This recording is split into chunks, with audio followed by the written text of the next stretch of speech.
Bonjour Monsieur Riemann, Bonjour. merci d'avoir accepté mon invitation. Voilà, j'ai envie de transmettre avec votre parole pour les jeunes Guyanais. Moi, étant suivi par plusieurs milliers de jeunes Guyanais et je suis très reconnaissant que vous ayez accepté. D'ailleurs, ça ne me dérange pas si on se tutoie lors de cette interview. Pas le moins du monde. Il n'y a pas de souci. Bon, pour commencer, on va faire un petit jeu express. C'est 2 minutes chrono. Il faudra donner des réponses assez spontanées Ok. et répondre au max. Et donc, je vais lancer le chrono. Et on est parti. Un film qui t'a marqué. Amistad. Ok. Ton modèle en politique. Nelson Mandela. Ok. Une musique dancehall guyanaise. Ha. Ha ha ha ha. Dance Hall, hein? Dancehall. Moi, j'aurais dit Bambi, mais bon. Ok, ça passe. Ok. Allez. Le nom d'une crique en Guyane. Morpio. Ok. Ton plat guyanais préféré hors bouillon d'Awara. C'est pas bien ça. Pas bien ça. Homme bouillon d'Awara. Je sais. Double machin jaune. Ok. Original. Un mot en créole que tu dis tout le temps. Awa. Ok. Ton quartier préféré en Guyane. Le mien, le bourg de Goro. Le bord de Kourou. On est ensemble. Une série que tu as bien regardée.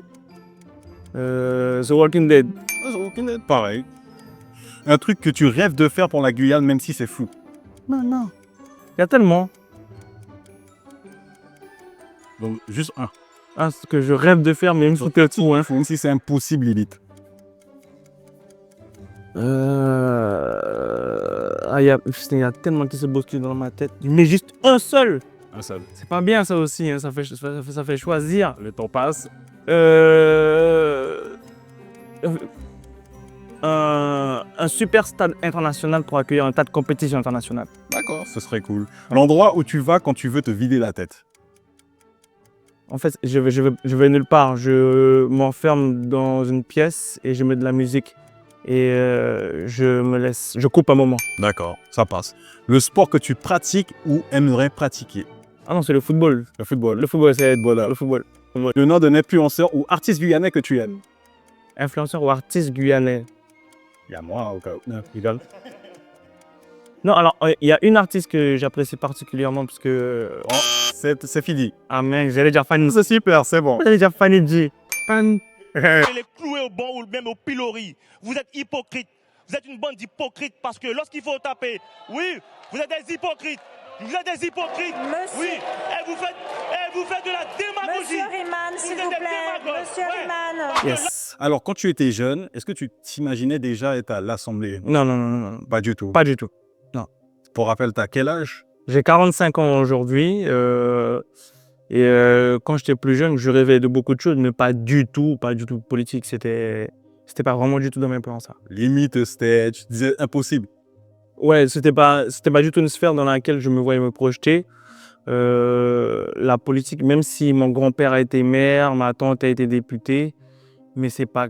Bon, c'est dans les chaînes un peu quand même. Bah, je sais pas, mais déjà, en fait, oui et non, parce qu'il était plutôt de droite. Mon grand-père, il était au RPR.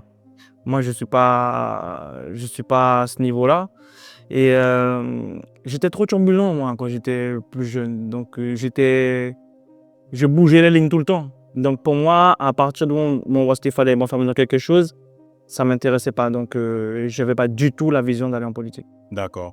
Et on aimerait savoir, nous les jeunes, c'est comment quand tu arrives à l'Assemblée nationale, quand tu es de la Guyane, ça se passe comment?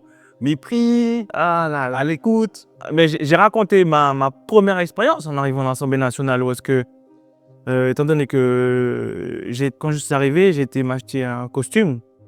Et donc ensuite, quand j'ai été m'acheter le costume, je le portais comme ça. Et j'ai dit, tiens, en revenant, c'était sur le chemin, je vais profiter pour aller régler mes formalités administratives, tout ce qui est badge d'accès, toutes ces choses-là. Donc j'arrive et donc j'appuie un bouton. Donc je vois qu'il y a des personnes de l'autre côté de la vitre. Donc il y a un monsieur qui se lève, qui vient et je dis bonjour. Il me dit bonjour et ensuite il enchaîne et il me dit de toutes les manières, on a déjà dit que pour les livraisons, c'est de l'autre côté. Ah, carrément, on appuie pour le livreur. Voilà. Bon, ça, c'est une bonne anecdote. Voilà, donc j'ai dit bon, je l'ai laissé bien dérouler. J'ai dit mais en fait, je m'appelle Riemann David, je suis député de la Guyane et je viens pour faire mon badge.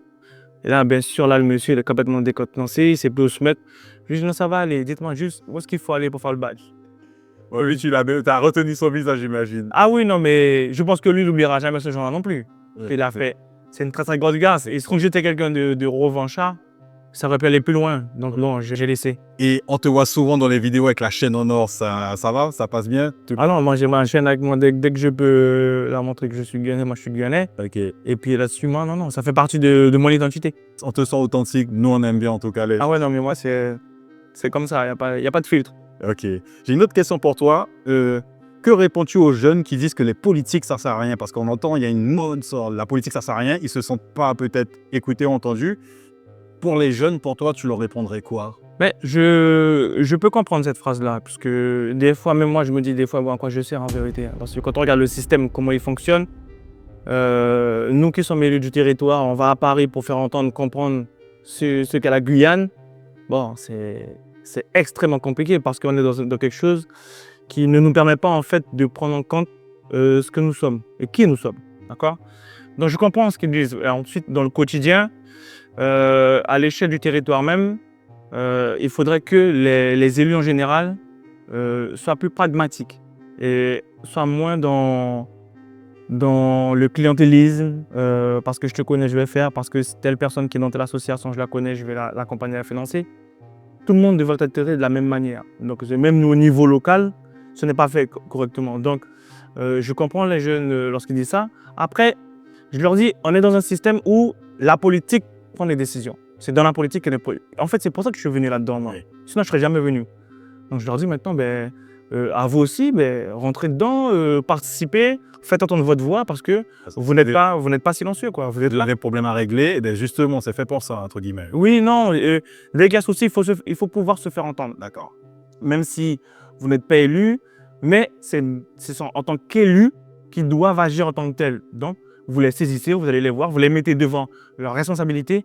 Moi, j'ai toujours dit, moi, en tant qu'élu, je n'ai aucun problème à ce qu'on me mette la pression.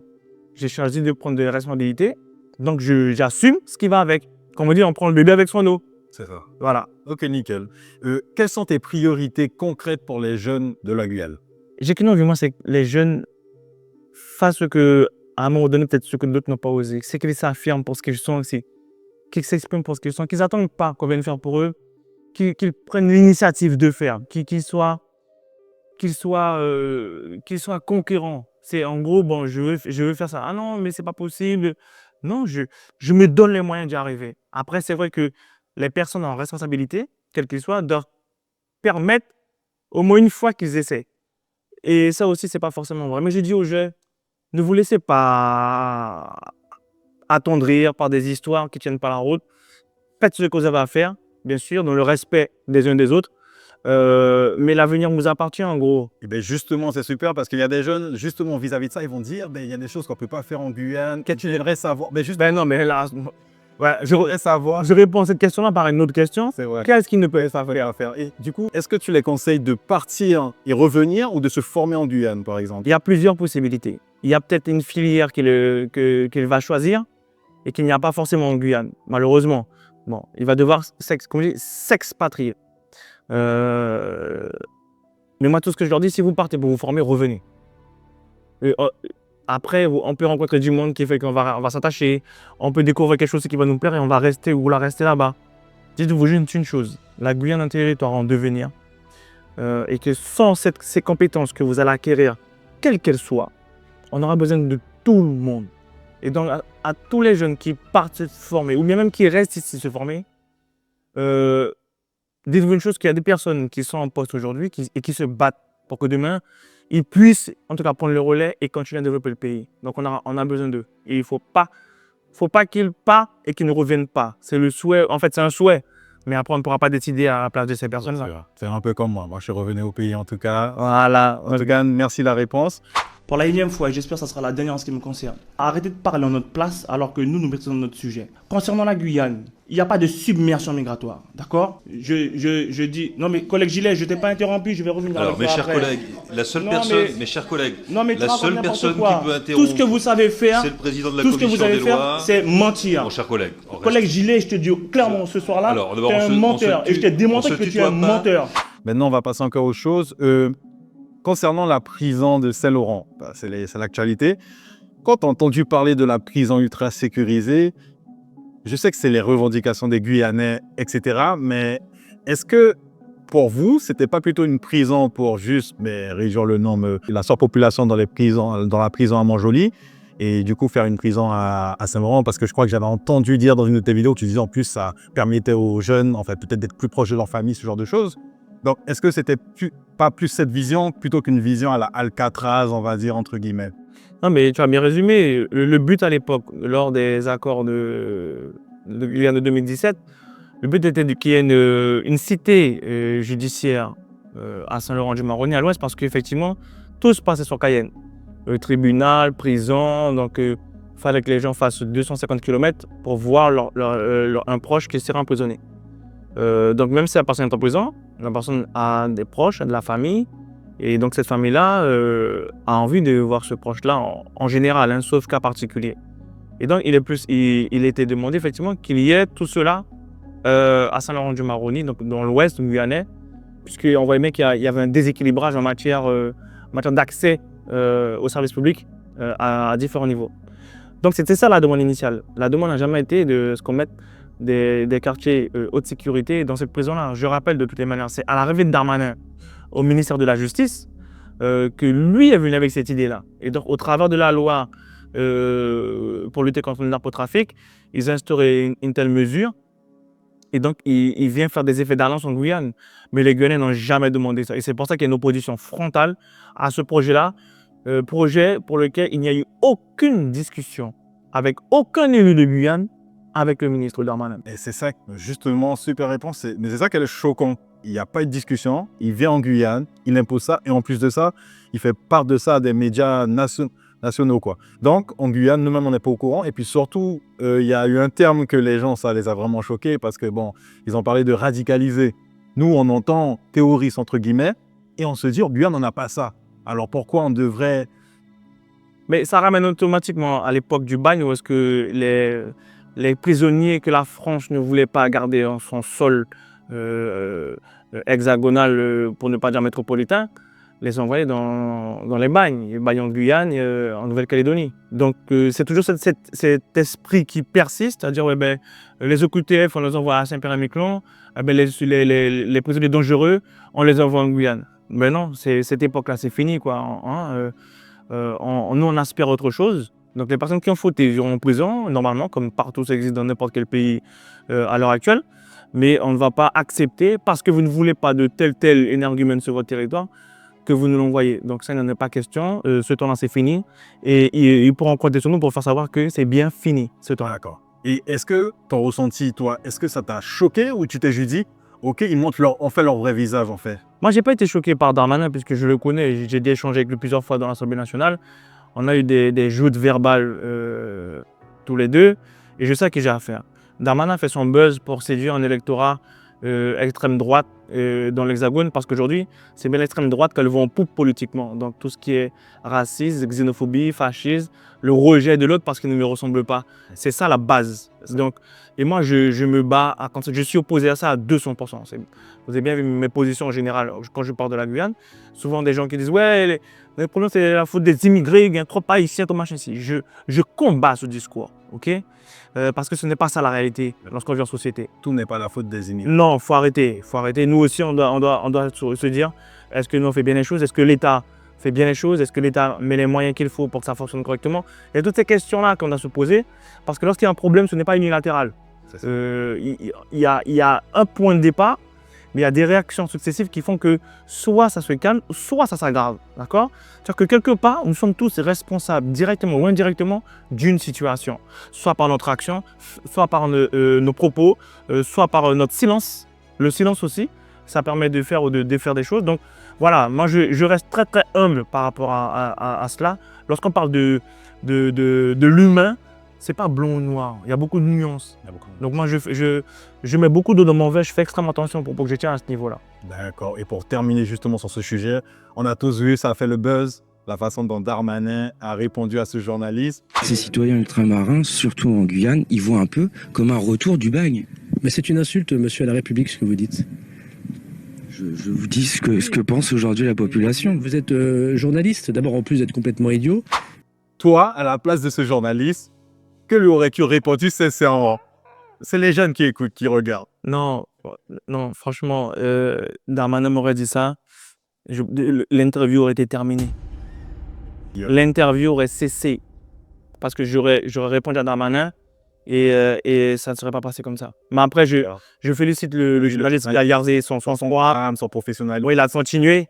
Ça prouve qu'on a des personnes qui ont de la hauteur hein, sur le territoire. Hein, parce que une personne lambda, tu m'insultes froidement comme ça devant tout le monde, en plus, direct, face caméra, je te dis non, mais est-ce que tu as un problème? Parce que là, tu as dépassé. C'était personnel, on a senti. Oui, ça, mais surtout, derrière, après, quand on prend un peu de recul, je rappelle que le journaliste lui pose une question qui émane de la population guyanaise. Donc, en gros, quand Darmanin lui répond, il répond à la population guyanaise. Donc, lorsqu'il insulte le journaliste, il insulte toute une population, tout un territoire.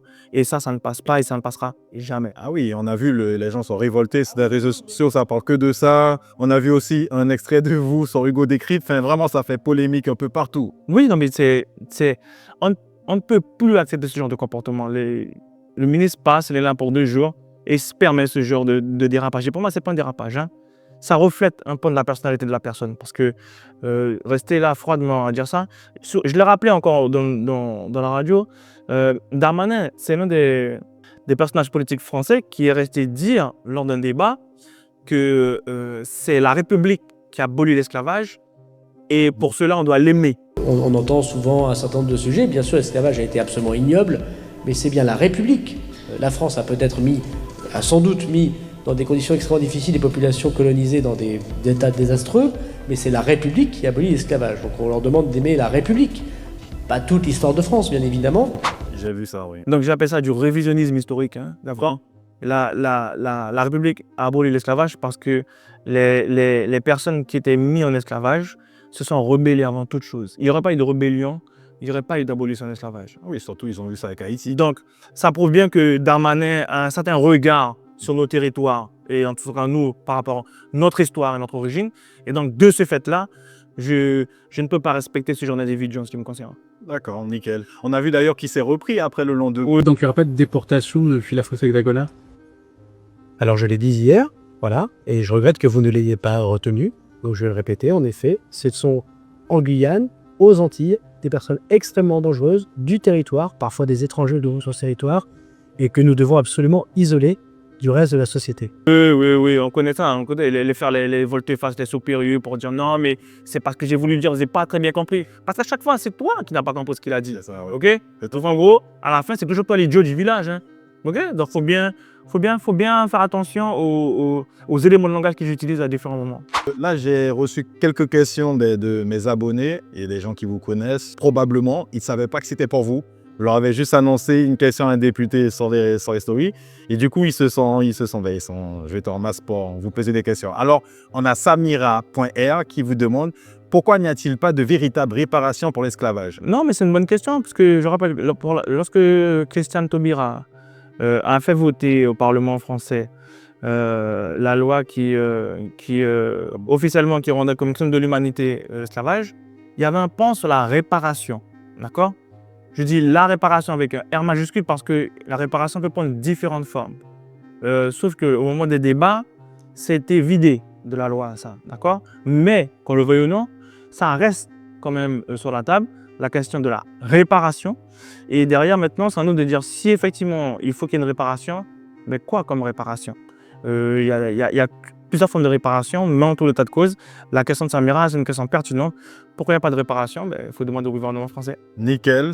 En tout cas, il y a une autre question, c'est Nathalie Bernard 973. Alors, elle demande pourquoi la Guyane est le seul dom-tom à ne pas être livré par Shein depuis le Covid. Elle pense à ses outfits, ses vêtements. Mais c'est bien parce que il n'y a pas de connexion directe en fait. Ça passe toujours par l'Hexagone et ensuite il faut que ça vienne sur nos territoires. Donc la question de la livraison aussi, c'est est-ce qu'il y a des importateurs qui prennent directement de là-bas, qui arrivent ici? La plupart du temps, non. Bon, c'est une question, j'ai envie de dire, simple par rapport au quotidien que vivent les gens, mais un peu compliqué parce que administrativement parlant, la Guyane c'est assez particulier en tant que département d'outre-mer de la République française. Bon, c'est pas comme si on était dans l'Hexagone même. Il y a plein de complications derrière. D'accord.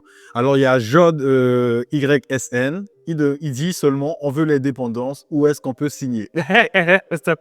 L'indépendance ne s'acquiert pas comme ça aujourd'hui, hein. On voit ce qui se passe, par exemple en Nouvelle-Calédonie.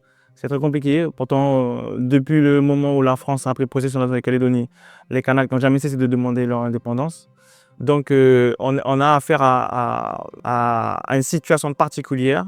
Mais après, si la Guyane dans son ensemble veut l'indépendance, la Guyane aura son indépendance. C'est la vraie question. Est-ce que la Guyane aujourd'hui dans son ensemble veut l'indépendance? D'accord. Et dernière question, ben, il y a Vivre la Guyane qui vous demande que faites-vous pour donner la vraie image de ce que nous vivons au quotidien, loin des clichés BFL? Par mes interventions, par les déplacements que j'ai faits, par les discussions, par rapport aux amendements que je dépose. On se bat au quotidien avec le député Castor pour démontrer que toutes les lois qu'il vote et qu'il ne prennent pas en réalité nous mettent plus en difficulté qu'autre chose. D'accord. Donc après, pour finir, certains disent oui, mais la Guyane n'est pas attractive. Je veux dire, moi, c'est pas trop grave. Ceux qui ne veulent pas venir, ne venez pas. Ceux qui veulent venir, venez. Nous, il n'y a pas la carte postale sable blanc, mer turquoise. On a notre beau territoire avec tout ce Forêt tropicale. tout ce qui l'englobe et ça me va très bien, moi. D'accord. Du coup, ben, on a fini avec ces questions des abonnés. Si tu avais un message à faire passer aux jeunes de la Guyane aujourd'hui, ce serait lequel? Vivez vos rêves et ne passez pas votre temps à rêver. D'accord. Osez. Osez. C'est pas parce qu'on dit que c'est pas possible qu'il faut croire. Faites. Battez-vous. Battez-vous. Je sais que c'est pas. Certains diront que c'est facile à dire parce que moi j'ai un parcours de vie qui est différent. Hein. Je me suis battu pour avoir ce que j'ai. On m'a pas fait de cadeau. Donc moi je suis un battant de la vie au quotidien. Donc je dis aux gens, il faut se battre. On va rien vous donner. C'est les gens qui vous disent non mais reste là, ça va arriver. C'est pas vrai. Si tu travailles pas, tu n'auras pas. Donc aux jeunes qui pourront écouter et voir cette vidéo, osez. Allez. Ah bon, mais Cassez le plafond de verre. Cassez-moi tout ça et puis faites ce qu'elle va faire. c'est un très bon message. Ben, pour finir, est-ce que vous avez peut-être un livre, un film à conseiller à ces mêmes jeunes? Ah oui, il y a 2 livres pour moi qui devraient faire partie de l'instruction pour nos enfants à l'école aujourd'hui. Je vais citer l'auteur, c'est Frantz Fanon. D'accord. Il y a 2 livres pour moi à lire de ce monsieur-là. Les damnés D'accord. et Peau noire et masque blanc. D'accord. Ok, ça il faut lire ces livres-là. C'est pour comprendre. Ça, c'est en lien avec la colonisation, les relations qu'il y a entre les hommes et les femmes, entre le colonisé et le colonisateur, toutes ces choses-là. Ça permet de comprendre, de décrypter un certain nombre de choses. Et donc, il faut lire ça. Ok. Ben, merci beaucoup, M. Riemann. Merci à toi. L'interview est finie et puis super. J'espère que votre message va passer au travers des jeunes de la Guyane. Il n'y a plus qu'à.